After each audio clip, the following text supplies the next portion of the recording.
Hello అండి అందరికీ. ఈరోజు నేను చేసిన రెసిపీ ఏంటంటే చికెన్ గారెలండి. చాలా ఈజీ రెసిపీ అండి. దీనికి చికెను, పచ్చిమిర్చి, కొత్తిమీర, పుదీనా, అల్లం, వెల్లుల్లి అండి. తర్వాత ఒక పొటాటో, ఆనియన్, కొత్తిమీర, పుదీనా అండి. ఫస్ట్ అయితే ఒక మిక్సింగ్ బౌల్లోకి చికెన్ని బోన్లెస్ తీసుకోవాలండి. పచ్చిమిర్చి, అల్లం, వెల్లుల్లి వేసి మెత్తగా గ్రైండ్ చేసేసుకోవాలి.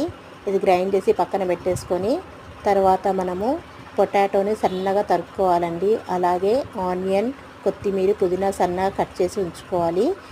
ఈ చికెన్ పేస్ట్ ఏదైతే మనం చేసి పెట్టుకున్నామో ఆ చికెన్ పేస్ట్లోకి మనం ఇది సన్నగా తరిగిన ఈ 3 ఇంగ్రీడియంట్స్ ఈ చికెన్ పేస్ట్లో వేసేసి మంచిగా మిక్స్ చేసేసేయాలండి.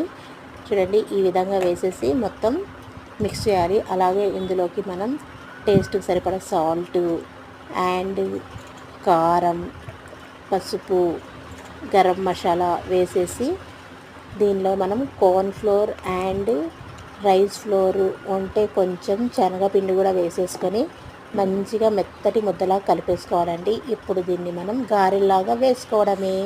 చూడండి, మన చికెన్ గారెలు రెడీ అయిపోయాయి. నచ్చితే లైక్, షేర్, సబ్స్క్రైబ్ చేసుకోండి ప్లీజ్.